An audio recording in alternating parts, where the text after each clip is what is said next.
Hey everyone, welcome back to our channel Ease IELTS. If you are preparing for IELTS reading, today's video is just for you.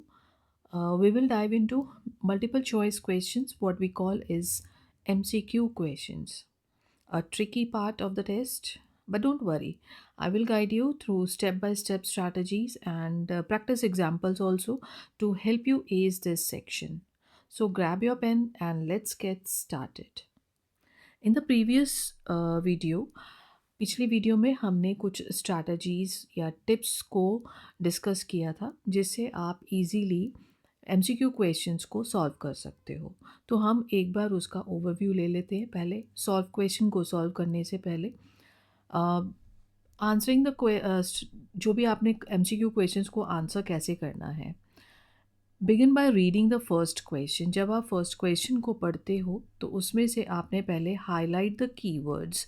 Keywords को highlight करना है। Question पढ़ा, highlight किया keywords को, then start reading the passage. जब आपने keywords को highlight कर दिया क्वेश्चन में, अब आपने पैसेज के ऊपर आ जाना, पैसेज को पढ़ना शुरू करना है। अब उसमें पढ़ना पूरा नहीं है आपको, you will just scan for the information related to the question.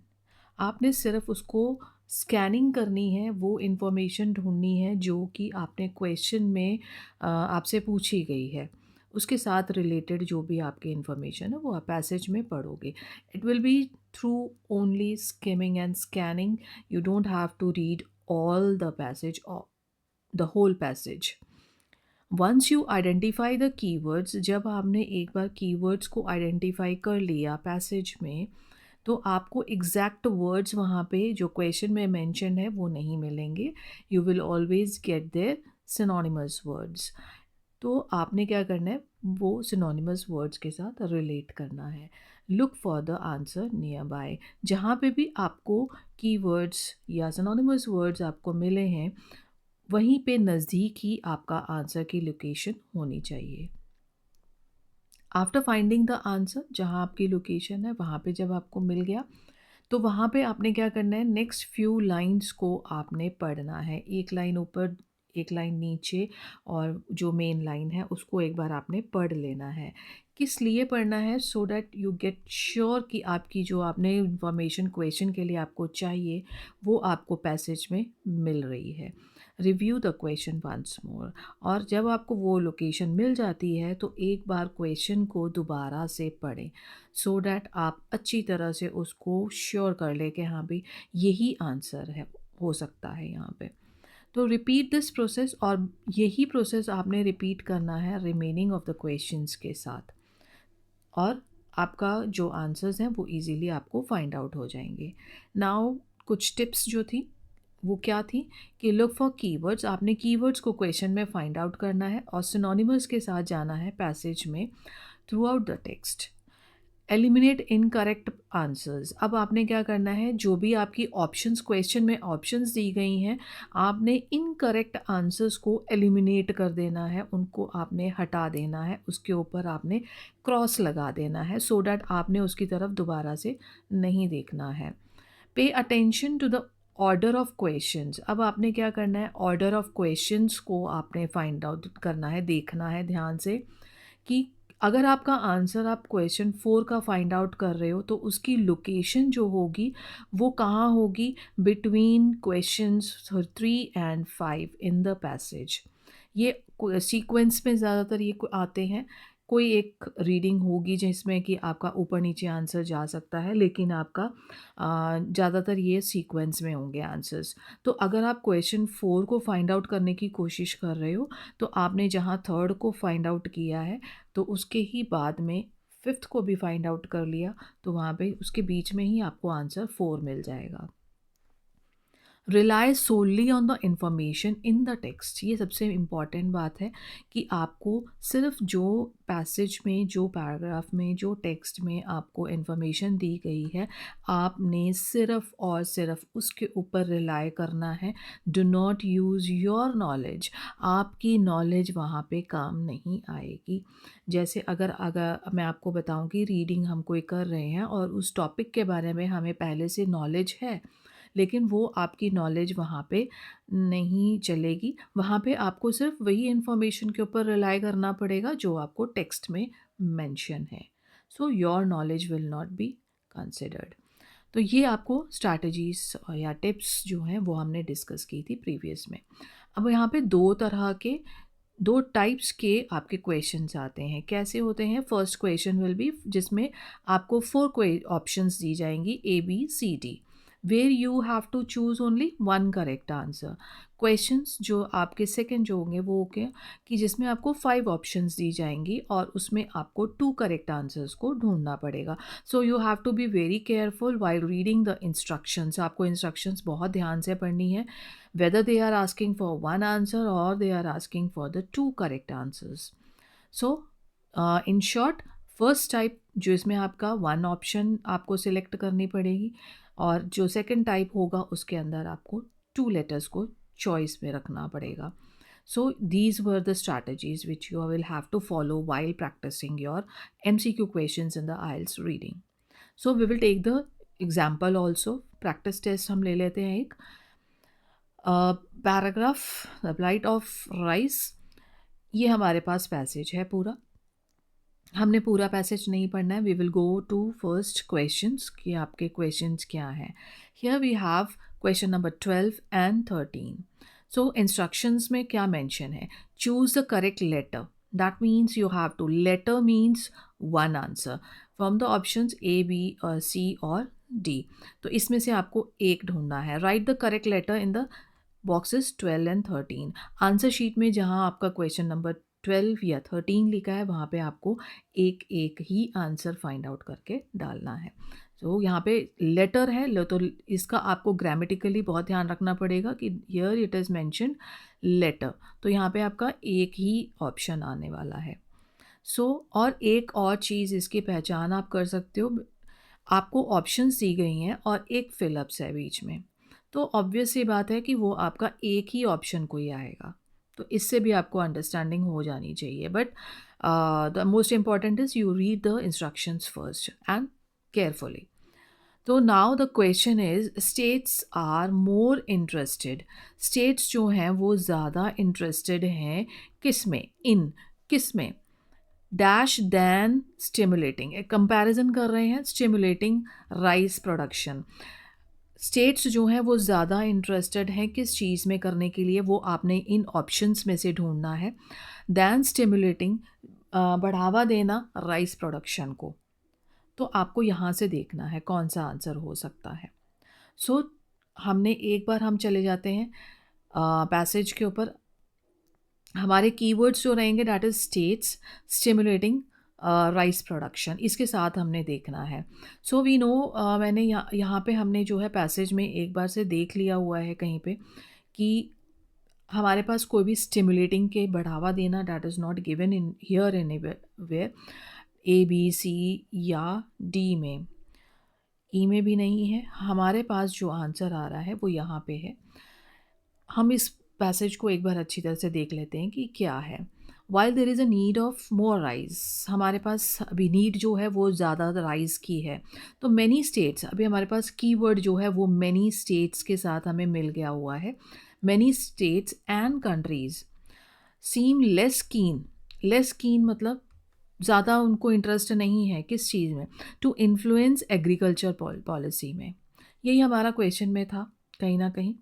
तो उसने क्या बोला है कि directly than they were in the past, जैसे वो पहले पास्ट में जो थे उनको इंटरेस्ट था लेकिन अब नहीं है। तो some believe, that means many states believe या some states believe rice demand will dip, कम हो जाएगा इन वेल्दियर प्लेसेस, जो अच्छी प्लेसेस हैं, जो वेल्दियर प्लेसेस हैं वहाँ पे, जैसे कि Japan, Korea, Taiwan. Others consider, अब यहाँ पे वो कह रहे हैं कि डिप हो जाएगा, लेकिन अभी यहाँ पे कुछ लोग, कुछ स्टेट्स जो हैं वो ये कंसिडर कर रही हैं, it is more prudent to devote sources to tackling obesity. वो कह रहे हैं कि कुछ लोग कुछ जो स्टेट्स हैं वो ये प्रायोरिटी दे रही हैं कि हमें रिसोर्सेज के ऊपर डिवोट ज़्यादा करना चाहिए ताकि हम ओबेसिटी को टैकल कर सकें। अब हमारे पास ऑप्शंस क्या थी? हमारे पास थी increasing wheat product, production, wheat production के बारे में को बढ़ाना, ये हमारा ऑप्शन वहाँ पे पैसेज में नहीं है। Reducing farm subsidies, confronting obesity, obesity को कंट्रोल में रखना, मजबूत उसको हटाना, एंड कंसोलिडेटिंग लैंड होल्डिंग्स, ये हमारे पास ऑप्शंस थे। अभी तक जो हमने पढ़ा इस पैराग्राफ में, that was tackling obesity. So हमारे पास ओबेसिटी के साथ ये वाला आंसर है। So the one answer is C. That means ये हमारा 12th का आंसर है। Confronting obesity. States are more interested in confronting obesity than stimulating rice production. So हमारा ये आंसर यहाँ पे हमें मिल चुका है। Now we have to go to 13th question. Dash disappearing. कोई ऐसी चीज़ है जो डिसअपियर होगी एज अर्बनाइजेशन स्पीड्स अप। जो अर्बनाइजेशन है, जो सिटीज़ हैं वो ज़्यादा जैसे ही बढ़ेंगी तो ये चीज़ जो है वो हमारी डिसअपियर हो जाएगी। डिसअपियर हो जाना, गायब हो जाना। What we have the options, intensive farming is disappearing, बहुत ज़्यादा फार्मिंग जो है वो डिसअपियर हो जाएगी। फर्टाइल लैंड जो है वो हमारी डिसअपियर हो जाएगी। क्लीन वाटर हो जाएगा, या फिर एग्रीकल्चरल इंस्टीट्यूट्स जो हैं वो डिसअपियर हो जाएंगे। तो अगर अर्बनाइजेशन स्पीड अप हो रही है तो क्या डिसअपियर होगा? तो हमारा यहाँ पे आप अगर ध्यान से पढ़ोगे, यहाँ पे आई में ऑब्वियसली बात है, हमारे पास अगर 12th का आंसर यहाँ पे आया है तो हमारा 13th का आंसर इसके नेक्स्ट होना चाहिए। तो जस्ट वी कैन सी कि हाँ भाई ये यहीं पे है या नहीं है। सो यहाँ पे अगर आप पढ़ोगे इसको, सम एक्सपर्ट से where there is a state intervention, जहाँ पे स्टेट की इंटरवेंशन होती है जो बीच में आता है, it should take the form of reducing subsidies. It should take the form of reducing subsidies to rice farmers to stimulate production. अब यहाँ पे हमारे पास देखो reducing subsidies करके वर्ड आया है, एंड यह करके यहाँ पे हमारे पास वो सब्सिडीज़ को घटा देंगे, कम कर देंगे। अब ये हमारा यहाँ पे others propose that small land holdings should be consolidated into more economically viable ones. There is no denying that land farming is pressing, but many governments shy away from it, fearing losses at the ballot box. This and it, यहाँ पे देखो जब उन्होंने बोला था speed up होंगे, हमारे पास कीवर्ड जो था दैट वाज अर्बनाइजेशन जो है वो स्पीड अप होगी, यानी कि बढ़ेगी, यानी कि इंक्रीज होगी। और ये we can say is synonymous word expand also. तो अर्बनाइजेशन सिटीज़ हो गया हमारा। तो जब सिटीज़ एक्सपैंड होंगी, स्पीड अप होंगी, वो और बढ़ेंगी, तो क्या होगा? Eating up fertile land for food production.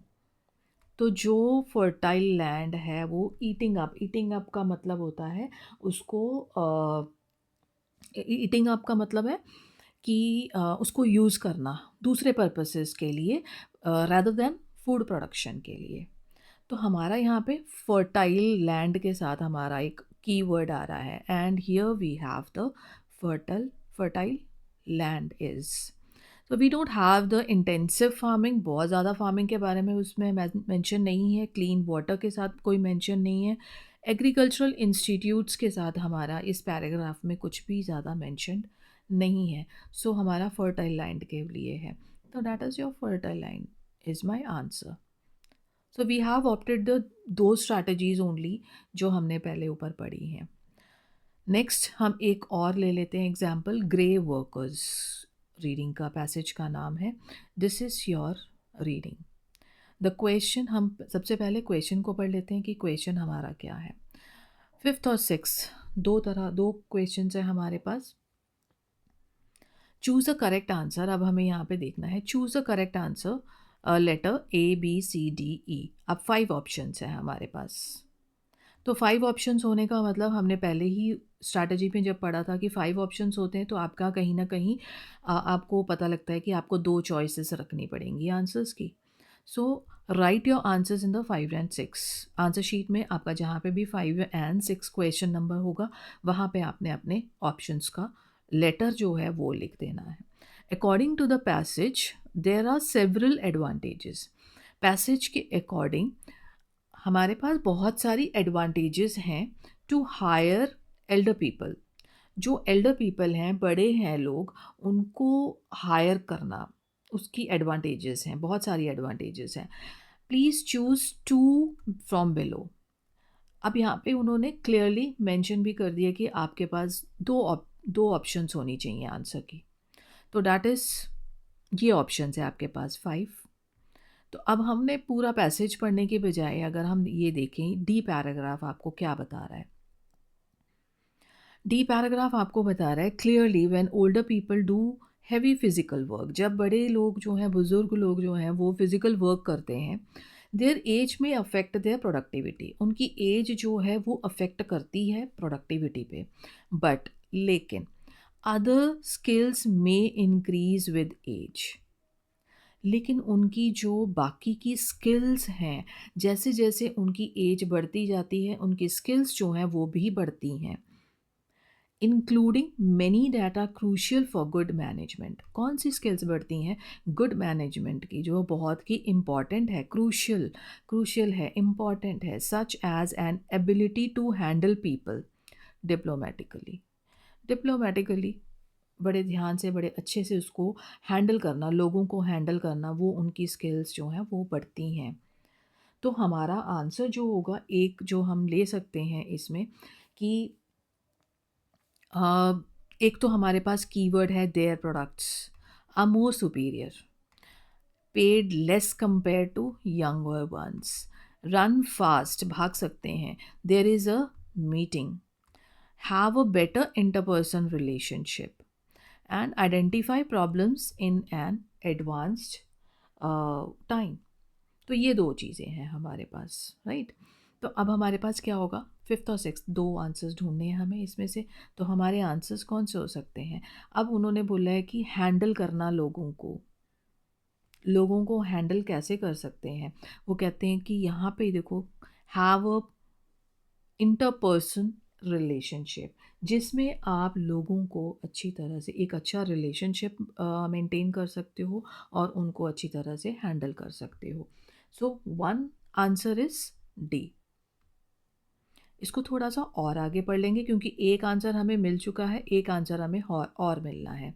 अभी यहाँ तक हमने कहीं पे भी सुपीरियर नहीं देखा कि उनका प्रोडक्ट जो है वो सुपीरियर होता है, वो नहीं आया है। पेड लेस, उनको लेस पे किया जाता है, वो भी नहीं हमने कहीं पे भी देखा, अभी तक नहीं पढ़ा हमने यहाँ पे। और एक हमें आंसर मिल चुका है, run fast when there is a meeting, भागते हैं वो जब उनको उनकी मीटिंग के बारे में। तो मीटिंग के बारे में हमारा यहाँ पे ऐसा कुछ नहीं है कि हाँ भी run fast when there is a meeting, identify problems in an advance time. अब यहाँ पे एक चीज़ आप देख सकते हो, टू रन अ मीटिंग और to spot a problem before it blows up. अब आप क्या कहते हो कि स्पॉट अ प्रॉब्लम, आपको प्रॉब्लम के बारे में पता लग जाए कि उसके बढ़ने से पहले आपको पता लग जाना, यानी कि पहले ही आपको एडवांस में पता लग जाना। So identify problems in an advanced time. This is your answer for fifth and sixth. So हमने सिर्फ कीवर्ड्स के साथ गए हैं, उनके सिनोनिमस वर्ड्स के साथ गए हैं। जहाँ हमें लोकेशन मिला है हमने अंडरलाइन किया and we have just understood the question answer. Keywords को हमने अंडरस्टैंड किया, सेंटेंस को हमने अंडरस्टैंड किया, and we have found out the answer also.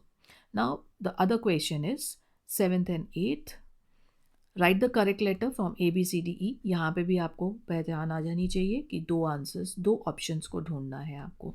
Now the question is according to mister Peterson, compared with elder employees, young graduates have several weaknesses। जो mister Peterson हैं उनके according, अगर हम Elder employees को compare करें तो younger graduates जो होते हैं उनमें बहुत सारी वीकनेसेस होती हैं। काम की जगह पे, जॉब पे, वीकनेसेस मीन्स कमजोरियाँ, तो बहुत सारी होती हैं। तो उनमें से कौन सी होती हैं वो आपने 2 इसमें से, इन ऑप्शंस में से फाइंड आउट करना है। Now we will just go with the first keywords. कौन कौन से हैं? Not worth training, productivity is lower than counterparts, change work more often, academic criteria, study का criteria is somewhere behind elders, जो उनका criteria जो है, एकेडमिक क्राइटेरिया जो है वो एल्डर्स से, बड़ों से कम है। They are normally high school graduates. तो वी हैव दीज कीवर्ड्स। अब ये पैसेज ई में हम फाइंड आउट करते हैं एक बार कि उसमें क्या मेंशन है। And the virtues of the young may be exaggerated. The few companies, कुछ कंपनीज जो हैं, that have kept an on older workers find they have good judgement.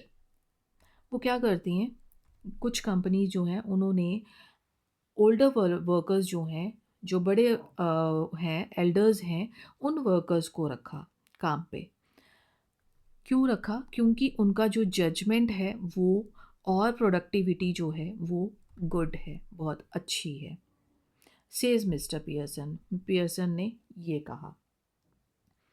अब हमारा बिसाइड्स देयर एजुकेशन, एक तो हो गया जजमेंट के बारे में, हमारा गुड जजमेंट है, उसने ये इसके ऊपर फोकस किया है, हम इसको एक बार मार्क कर लेते हैं। और उनकी प्रोडक्टिविटी भी जो है वो भी हम मार्क कर लेते हैं, इसको हम कीवर्ड्स के साथ रिलेट करेंगे एक बार। Besides their education standards are much better than those of today's. एक उन्होंने ये भी बता दिया कि एजुकेशन स्टैंडर्ड्स जो हैं वो उनके आज से बेटर थे, यंग हाई स्कूल ग्रेजुएट्स। अगर हमारे पास कीवर्ड्स मिल रहे हैं तो इसका मतलब ये नहीं है कि वो डेफिनेटली वो आंसर हैं। अभी तो हमें वीकनेसेस के बारे में बोला हुआ है उन्होंने। कंपनीज में से that old workers are not worth training because they are reaching the end of their working lifes. अब जो कुछ कंपनीज हैं वो क्या कहती हैं कि जो ओल्डर वर्कर्स हैं, जो एल्डर्स हैं, उनकी जो है वो ट्रेनिंग जो है वो वर्थ टेकिंग ट्रेनिंग नहीं है। क्यों नहीं है? बिकॉज़ क्योंकि वो अपने ज़िंदगी के आखिरी पलों में पहुंच रहे हैं। In fact young people tend to switch jobs so frequently. अब कारण क्या है, क्यों रखते हैं? क्योंकि जो यंग पीपल होते हैं, वीकनेस, हम अब उसको वीकनेस को पढ़ रहे हैं क्या है यंगर लोगों के लिए। तो यंग पीपल में क्या है कि वो अपनी जॉब्स को स्विच करते हैं, बदलते हैं सो फ्रीक्वेंटली, जल्दी जल्दी एकदम से बदल लेते हैं, एक पकड़ी दूसरी छोड़ी, एक पकड़ी दूसरी छोड़ी, ऐसा करते हैं। That offer the worst returns on training. और ये सबसे बड़ी जो है ट्रेनिंग का वर्स्ट रिटर्न होता है कंपनीज के लिए, जो एम्प्लॉयज़ बार बार छोड़ते हैं। तो हमारे पास अगर हम देखें यहाँ पे, तो एक जो आया था हमारे पास answer, they change work more often. हमने तो यंग ग्रेजुएट्स के बारे में हमें पूछा गया था ना कि उनको क्यों, उनकी क्या वीकनेसेस हैं। तो वीकनेस क्या है कि वो बार बार काम को चेंज करते हैं। और क्या है, the median age for employer this 40-45 years. अब एक और चीज़ उसने बोला था यहाँ पे हमारे पास कि उनका जो एकेडमिक है, जो एल्डर्स का एजुकेशन स्टैंडर्ड्स है वो क्या है, मच बेटर दैन, वो आज के जो यंग हाई स्कूल ग्रेजुएट्स हैं उनसे बेटर है। दैट मीन्स ओल्डर जनरेशन की जो एकेडमिक क्राइटेरिया है वो बढ़िया है अब के जो ग्रेजुएट्स हैं उनसे। So we have the answer C and D for 7 and 8 question. तो हमने जो हमने स्ट्रैटेजीज़ यहाँ पे ऑप्ट की वही स्ट्रैटेजीज़ हैं। Find out the keywords in the question, उसको उन्हीं कीवर्ड्स के साथ आप पैसेज में जाओ, फाइंड आउट द लोकेशन, उसको अंडरस्टैंड करो और उसको समझो क्या है, और वहीं पे उसी के आसपास आपका आंसर होगा। उसको अच्छी तरह से ध्यान से पढ़ो कि क्या है, and then you will find out the answer. तो ये स्ट्रैटेजीज़ को आपको ऑप्ट करना पड़ेगा to find out the good answer, the correct answers. So remember, practice makes perfect. So keep working on your MCQ questions with these tips. And if you found this video helpful, don't forget to like, share, and subscribe for more IELTS tips and strategies. Let me know in the comments if you have any questions or topics you would like me to cover text next. See you in the next video. Happy studying.